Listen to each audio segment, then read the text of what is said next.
Actually, we can look here. Alright, so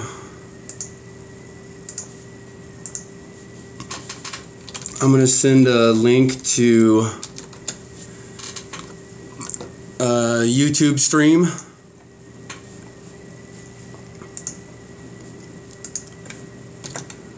So you'll want to check your email.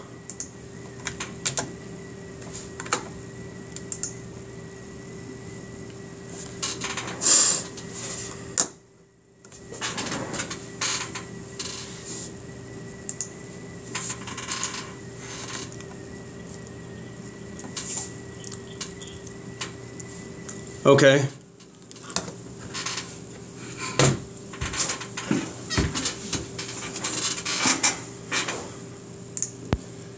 Let's see here.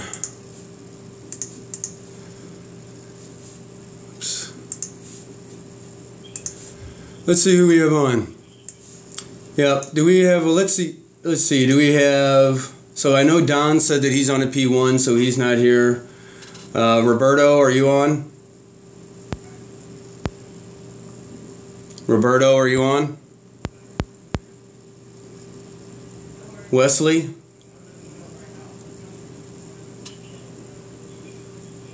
Oh, Roberto is there also? Dennis Oakley? Julio? Alright. And then Jose and Richard, are you on? Cool. Alright. So, has everyone gotten a chance to log in to the FieldAware app? Are you still having problems syncing?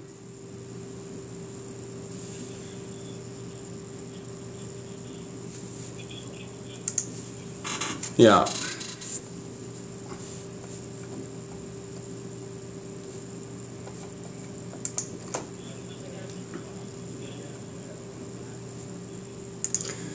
You may have to cancel it. Just, close out of the app completely and then try it again.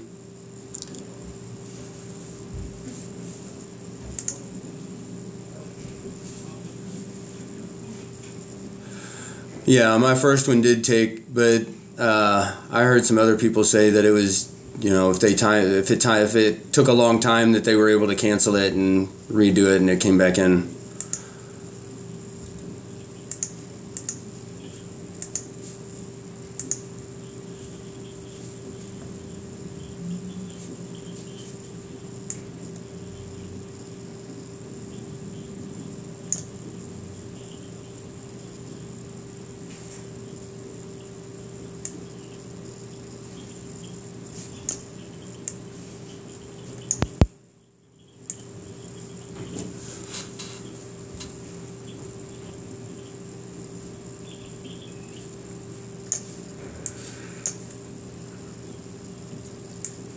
So has someone been able to get into the app and create some jobs for 7-Eleven or something?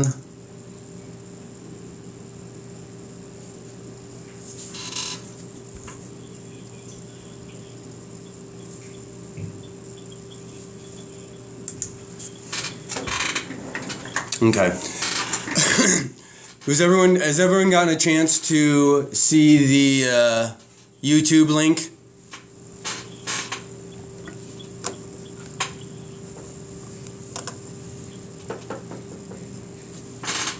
Alright, I'll give you another minute if you're going to pull that up. If not, we will record it and you can go back and play it later.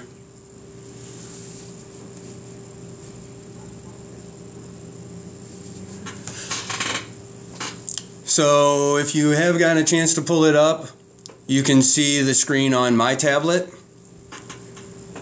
and I'm logged into the FieldAware app. If you look up at the top left corner of the screen, you can see a notification icon that looks like a cloud with FA in it. which indicates that there is an update on FieldAware and I need to perform a sync, which if I pull down my notifications tab, I can see in there that it says please.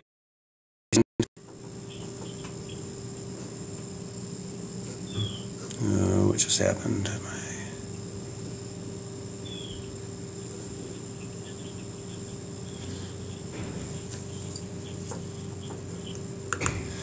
So it will sync automatically whenever you start a job, complete a job,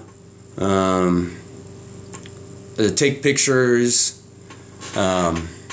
So yes, it will sync automatically at certain times, but you know, like at the beginning of the day, you'll want to manually sync. Throughout the day, I mean, you can get, you know, if you get a notification pop up on your screen, it's not going to sync unless you go in and sync it manually.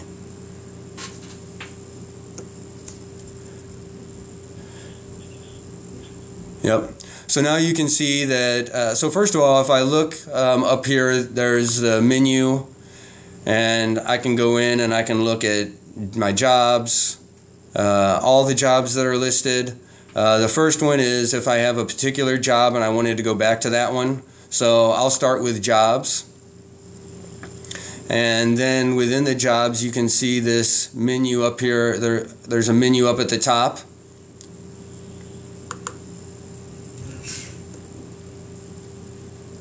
And when I click on that menu, it'll give me different time frames that I can use to look at the jobs that are listed there. So typically you're going to look at the jobs for today, but if you did want to look at your job history, you could look at all jobs, jobs this week, next week, or last week. So we'll look at jobs today. I can see the job that's listed in there for today is a 7-Eleven. So if I'm ready to start that job, then I would just click on the line for 7-Eleven. And then whenever I click on that line, it will bring up the information for that particular job. So once I'm in there and I see all the information listed for that job, different categories, one of the things that I'm going to look at first, unless I'm just going in and reviewing, but you can see there's a time clock up in the upper right corner of the screen. And if I click on that little clock button, that will bring up where I can start and stop my time. It's also where you would start your travel and end your travel. Then I can also go to the Details tab at the top, and that will give me all of the details. You'll also see, if you scroll down on there, that is the manager sign-off form is included right in the body of the job details. So we will not need to use the manager sign-off form any longer. So when you look at this screen, we'll just start up at the top real quick. It's going to give you the ETA, the scheduled ETA for that job, which is 3/7 at 5 p.m. It'll give you the current status of the job, the description, which the description is actually going to be, it's going to be the case number and the SR number for that job. Then you'll see the scope of work. And then below that, that's where you'll have the where you can put in your closeout notes and the manager sign off, as I mentioned before. You'll also see in there the SLA missed reason. So if it's not currently populating, but we are going to have the SLA response deadline and SLA resolution deadline will be populated in here. And if you're working on a job and you see that one of those is going to be missed, then you would go into the SLA missed reason and you would select why the SLA wasn't met. You can also see up to the left there's a add And when you click on the add button, it brings up a tech ETA date and time. And if you check those boxes, then it adds. Where does it add it?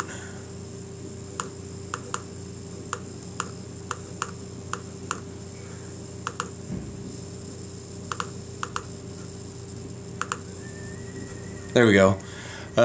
So when you check those boxes and click done, then it'll add a tech ETA date and time field to the detail. This is where you can enter. This doesn't actually change your ETA with the customer. What this does is this alerts the dispatch team that you're not expecting to make your ETA on time. Then the dispatch team will get that notification and make a determination as to whether they need to reschedule it with another tech, or if that's going to work, then they'll reschedule. They'll change the ETA and notify the client that it's been changed. Again, you would only need to add that if for some reason you were not going to be able to make it. Now, if we know on the back end, if the dispatch team goes in and sees that, or they say, hey, we need you to do this P1 instead, then they will take care of making the changes to your schedule and notifying the customer of those changes. So the next tab down is the customer tab. This is where you can go in. You can get the phone number for the location if you need to contact them directly for some reason. You can also click on the map button to get a map location that will give you directions to get there. You can also click on the history tab. Don't have any history for this particular 7-Eleven, but if there was a history of calls, then it would pull up the history of all those calls, and you could go through and see what happened on those calls to see if it's something that might assist you for what you're working on now.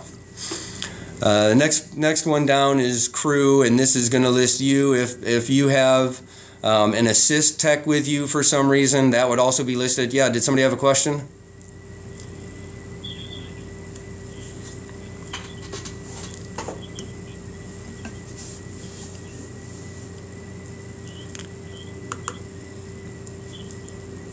It will be the history for that location, all history for that location. So any tech. So the reason why in the beginning there's not going to be any history for these, because it's only going to be the history of the field service orders. And this is not, we've been working through SRs, service requests, and now we're going to be working through field service orders. So field service orders has no history at this point. So we'll be generating that as we go forward. So below that is TAT. Was that any other questions? All right. So below that is tasks. Now this.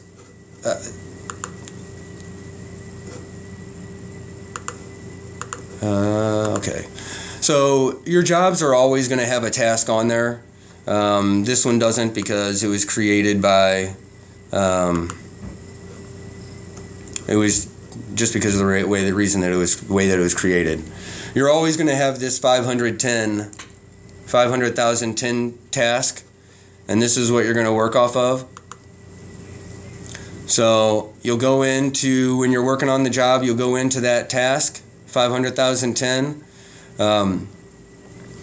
You can add notes here, but you need to be sure that you understand that any notes that you add in the task, those are not going to be considered your closeout notes. So what we would really like you to use this notes field for is for any equipment that you use on the job. This is where we want you to put in the serial number. So if you use something in the field, then you could go down to this items. You can see that my job. So start the job before I can do any work on it. And when I start the job, and so that completes the synchronization for me. And then once I complete that synchronization, then I could go in and add an item. Now the items that I would be adding would be if I'm using a piece of equipment out of my van. So I would go in. We're going to provide you at this point. We're going to be managing that through the dispatch team, because I don't believe you all have gotten labels yet, but we are going to be providing everybody with labels with QR codes and barcodes on them that you can scan. So you'll be able to scan the barcode, or actually scan the QR code. I found that that's an easier way to scan. You'll scan the QR code to add the item. So if I went out on a job to fix a terminal, I would go into that task, the 500,010 task that was already on the job, and then I would go into the items, and then when I go to pick an item, instead I would just click on the search up at the top, and then within the search I would click on, you'll see that there is a barcode button there, and from that barcode button I can go in and scan. It's not allowing me to do this right now because my camera is being used by YouTube, but it would bring up it would use my tablet scanner, my tablet's camera to scan, and I would go in and scan the item number, and it would pull up some item number, and it would add that item for me. Now you notice that it added the item for me, however it doesn't give me anywhere to add the serial number on the item. That is something that we are working on with the developers to get added, but at this time you would just simply add the serial number up in the notes. And if you have multiple items, then you need to put the item number and the serial with a dash and the serial number following, so we know which serial number goes with which item. I know this is a little, go ahead.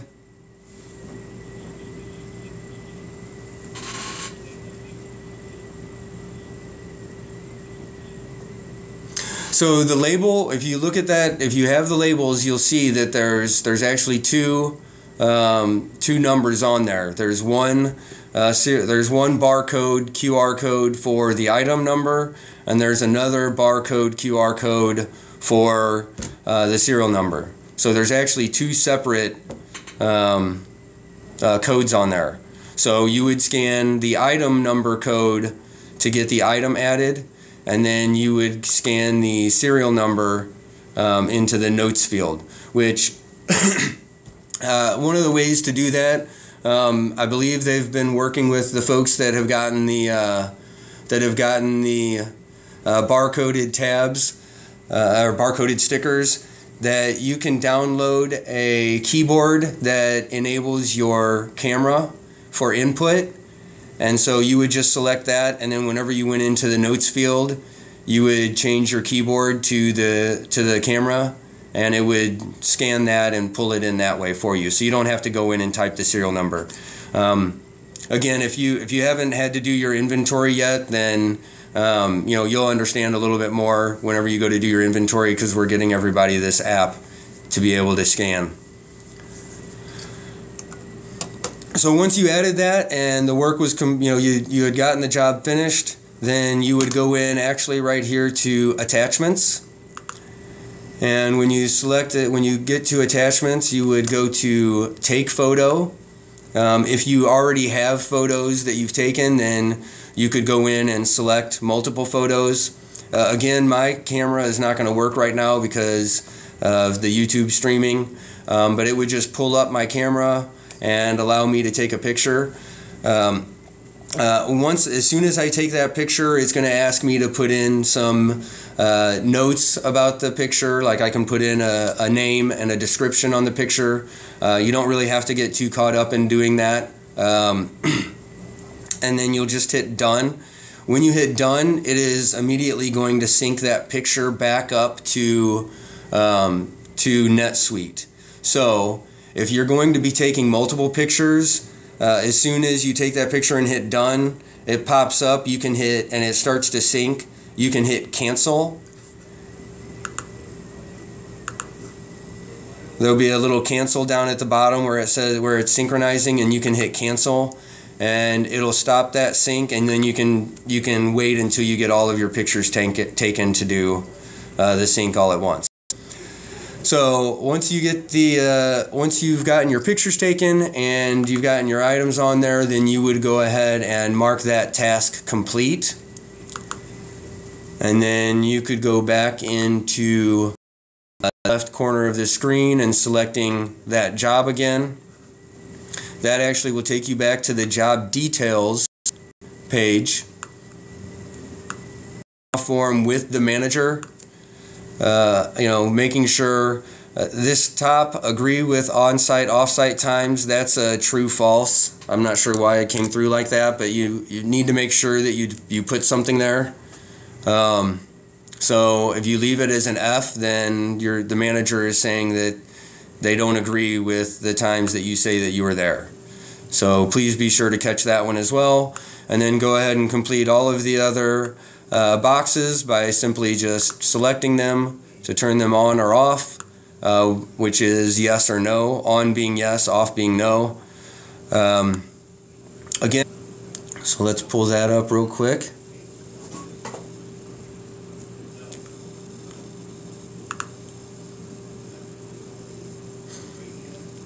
And then let's see if it's coming in.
On where is that now?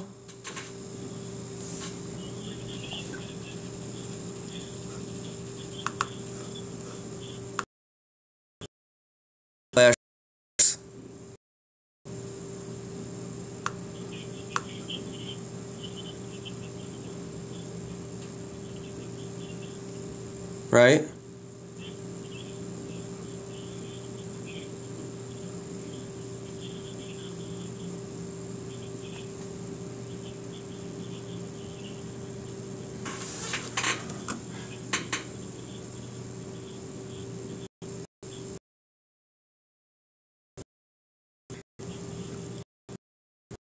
Yes.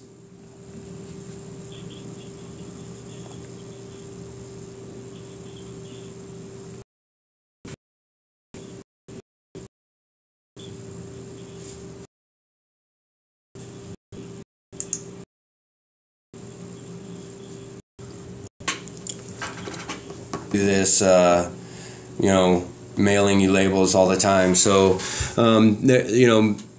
I think the difference is that you may just have to print it out on paper and tape the paper to the box as opposed to actually having a label.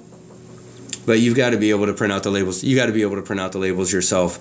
The one thing that is kind of a concern there is there's going to be two different labels. There will be one label that's like a 3x4 inch label that goes on the outside of the boxes, but we're also working on a smaller, like a 1x1 inch label that'll actually go on the piece of equipment.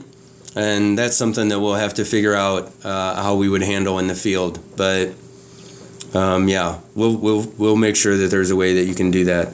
That actually brings up a good point. We are, I've got a big push right now to make sure that we get everybody's inventory correct, because we're going to eliminate anyone having to send in any emails or enter any transfer orders for refills or anything like that. We're going to try to do it all for you guys automatically. You put in the equipment, and then we fulfill it in NetSuite on the back end, and then Repair then sees what your real-time inventory levels are, and they replenish your inventory for you. You don't have to tell anybody other than putting it on the job.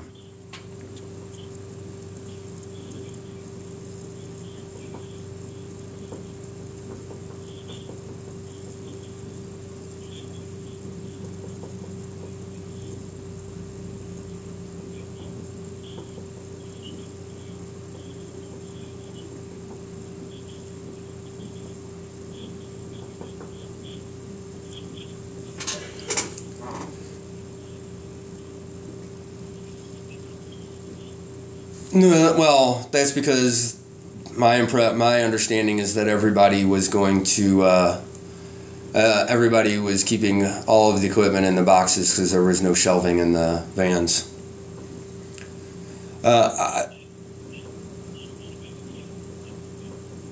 Yeah, no, I mean, ideally the labels are going to be on the equipment, not on the box. The piece of equipment that you're sending back, right, that's the label that you have is not going to have the right information for the piece of equipment that you send back.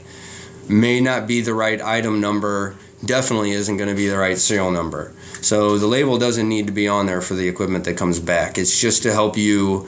And so, Richard, in your case, you would want to keep the labels with the equipment. Now, you're not going to be able to stick the label on the equipment, but you just got to keep them together. We don't want a big, a lot of that equipment, there's nowhere to tape it without making it a big, obvious sticker. So that's not going to work.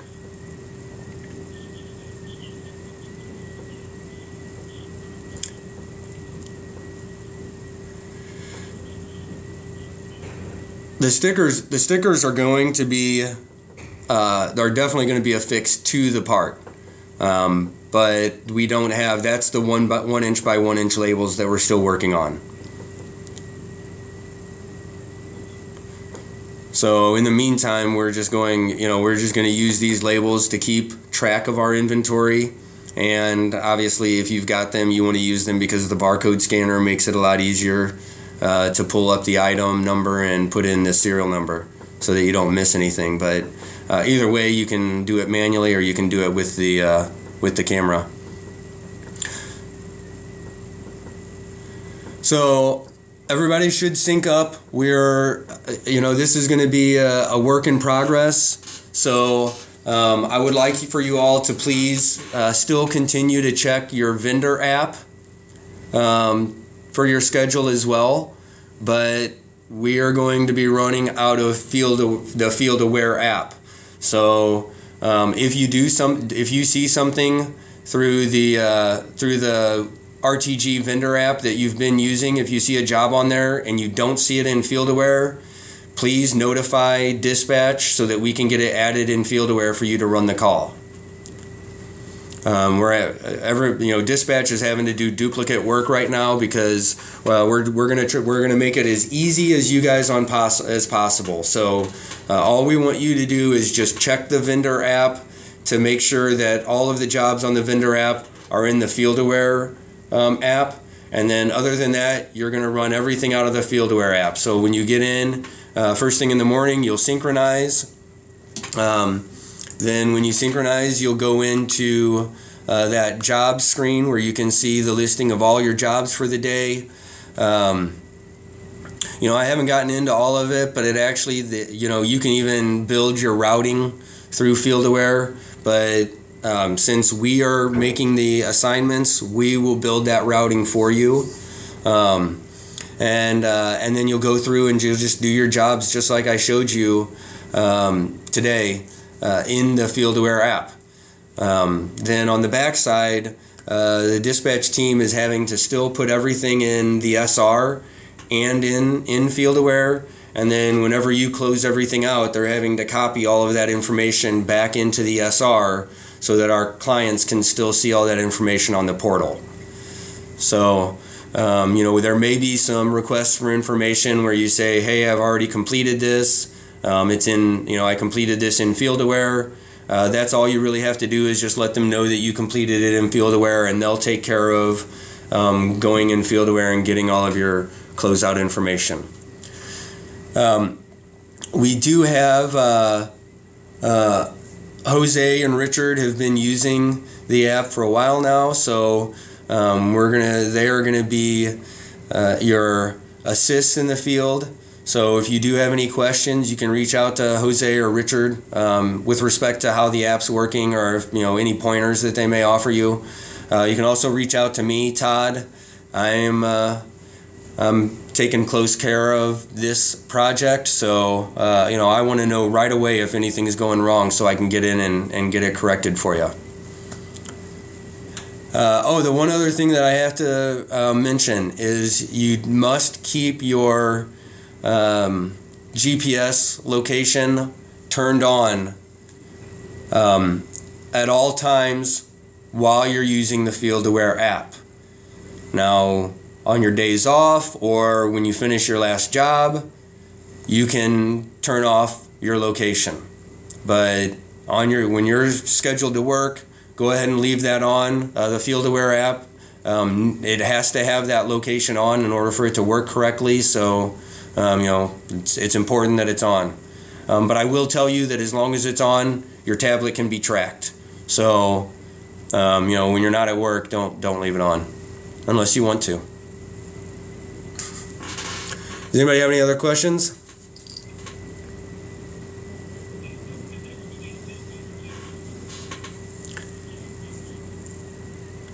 I am working with everybody, so yes, everybody should be ready to go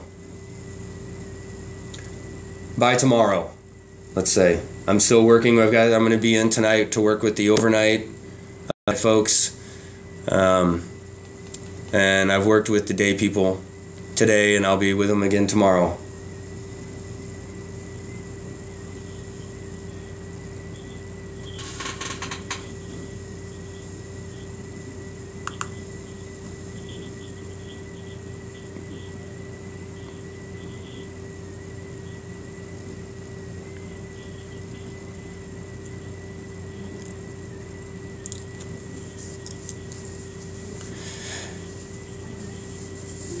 Nope. Before, there was only one person who was managing all of your stuff.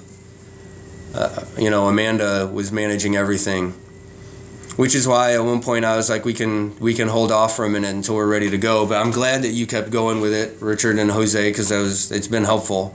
But now you're gonna have you're gonna have everybody over there knowing what they're doing, and they're gonna be watching. They're actually going to be watching your vendor, your queue in the vendor app as well. So they should catch it before you do, because they're going to be watching it. They're going to be watching to make sure that everything that's assigned to you in the vendor app is also assigned to you in FieldAware. And then once your jobs are completed, they're going to make sure that the information is put back into the SR and closed out. Everybody is. So should be taken care of.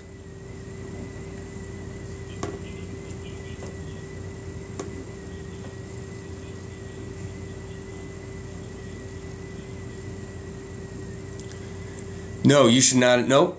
You're sending in an email. So the one thing that I will say that is kind of nice that Richard has been doing is he's been taking a screenshot of the manager sign-off form and adding that as well.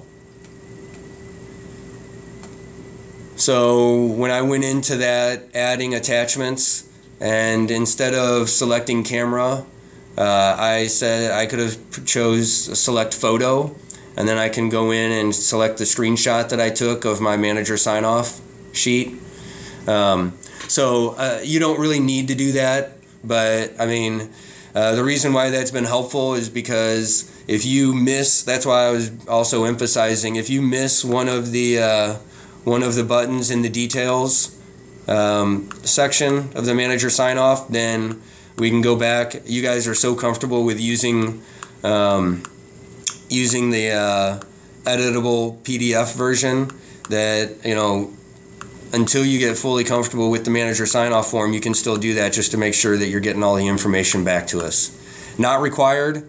Really what's required is that you just check every one of those buttons appropriately and that you get your pictures taken. And we do want a picture of the equipment that is repaired, showing that it's up and operational. So that's the most important picture to get.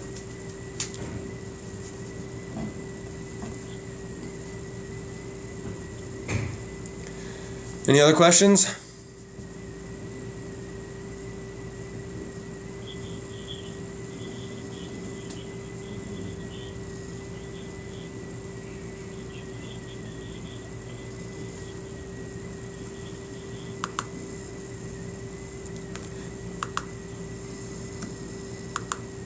You know what I had to do? No, you have to uninstall. Yep.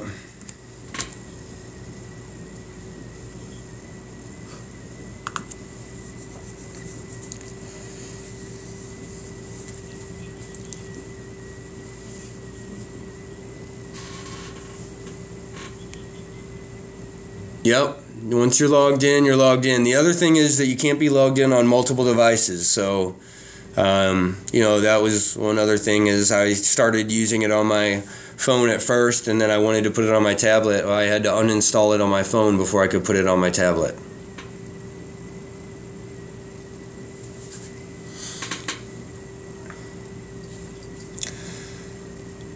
So with that being said, the other thing is we should be providing everyone with a support number. But for now, you know how to reach. You should have my phone number in the email that I sent out, Todd Davenport, and then you know, Jose and Richard. You should all know how to get a hold of them. But we will be getting a support number as the pilot goes on, so that everybody can call into one number instead of trying to call different people. Other than that, I don't have anything else unless anyone else has any other questions. We'll go ahead and wrap it up now.